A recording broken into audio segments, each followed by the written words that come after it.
Here's another important video from the Personal Defense Network.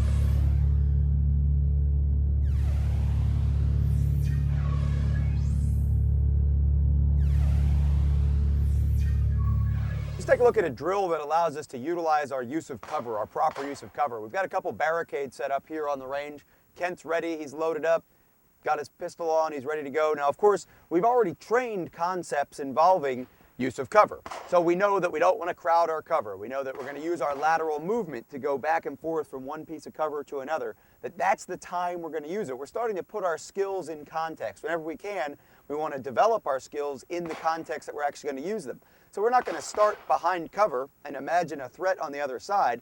I'll actually call out a threat. If we take a look at the targets downrange, you can see that I've marked them with strips of tape and with numbers. If I had spray paint, I might have spray painted some hash marks or spray painted the numbers on the targets. As long as it's readily identifiable to your training partner, to the other shooters that are out there, so that when I say 2, Kent will know which target it is that I'm talking about downrange. Understanding that how you mark the targets should be varied is very important. You don't want to have the same exact markings all the time or the same exact range commands all the time, because in the real world, you're going to have to recognize each threat individually. Don't get keyed into always shooting on an up command or always shooting on a number or always shooting on A or B or C. Actually vary those commands when you're on the shooting range. You need to visualize a threat and also accept that every threat's going to be different. And the visual cues or even the auditory cues that you get of an impending attack during a dynamic critical incident are going to be different. So here we've got a couple different markings on the targets.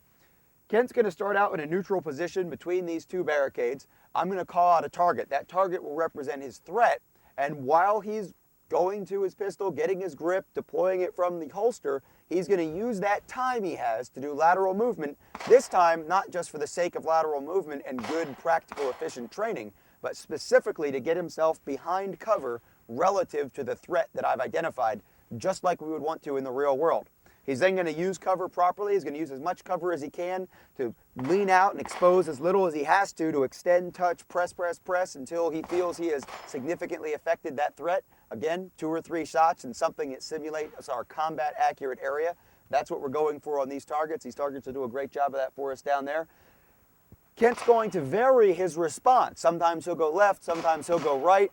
He's going to use strong side cover. He's going to use weak side cover. If I, as his training partner, think that he's favoring one side or the other a little too much, I'm going to remind him. I'm going to say, hey, don't get into a pattern, don't choreograph it, but make sure you're also using weak side cover on the right barricade. Use strong side cover on the left barricade, or whatever it is that he needs to be reminded to do.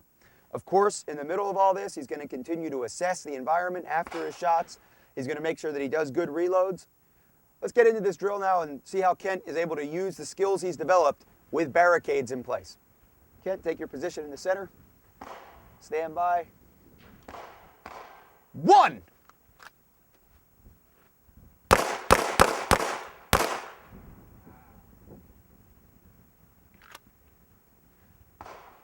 Three.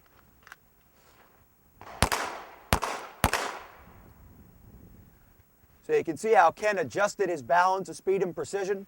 Shooting here helps him to recognize what he's going to need to do, the amount of deviation control he needs. And if we look at the difference between the first target and the second target, certainly it was more time taken on the second target, but that's the balance of speed and precision. Understanding how slow we have to go, how much deviation control we need in order to get the hit we need to get.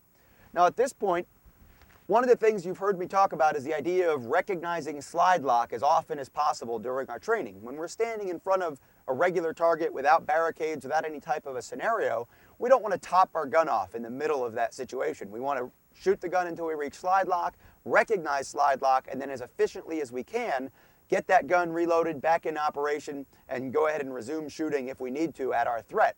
That's more realistic, that's more important than learning how to top our gun off. But now we're in more of a scenario situation. Now we've got a tactical consideration of we're behind cover, we've dealt with our threat, we've expended some number of rounds, and we want to get our gun back into operation. There's a couple ways we can do that. We can do a speed reload, which is simply getting a good magazine in our hand, dumping the partially depleted magazine and inserting the new magazine into the gun, thereby topping off our firearm. Or we can do a reload with retention, which of course would be getting this magazine ready, putting the other magazine into our hand, inserting this one firmly into the gun, having a fresh gun, and then retaining that partial mag maybe jammed into our belt line or put in our pocket. We wouldn't want to put it where we keep full magazines. Full magazines will go in the magazine carriers. That partial magazine will go somewhere else. So now Kent's going to integrate that training concept into this scenario where it can be used appropriately. 3.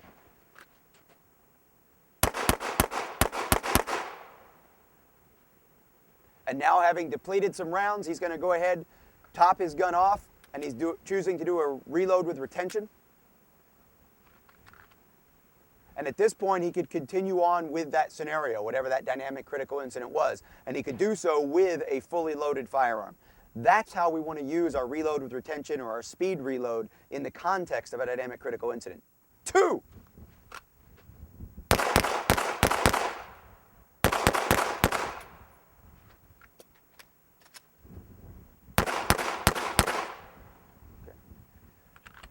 You saw Kent do there was great. After he did his reload, he reached a situation where he had absolutely no rounds left in the gun. He did his critical incident reload, and when he chose to come back out from behind cover, he chose to go to another side. Instead of going to the right side where he was, he chose to go to the left side. And again, as far as a tactical concern, that's a great idea. You come back behind cover. If you can easily lateral move 1 or 2 steps over to a position where you can now go to the other side of that building or that vehicle or that tree or that wall or monument, rock, whatever it was you were hiding behind, even if it's just concealment and not true cover, that's going to hopefully catch that threat off guard and give you the opportunity to be more efficient and be in less danger while you're still responding to the threat. Integrating barricades, integrating multiple commands and multiple situations into your training is very important. When you have barricades, make sure that you're training in an appropriate way and not simply standing behind a piece of wood and shooting while you're leaning. Training in context, realistic training, with or without barricades, is incredibly important. Understanding that your skill development session when you're out on the range is there not just to practice a skill in isolation, but to practice it in context, with multiple target situations to choose from, multiple barricade options to move from, and a lot of different options in terms of your movement will make your training better. Check out more videos just like this one at the Personal Defense Network.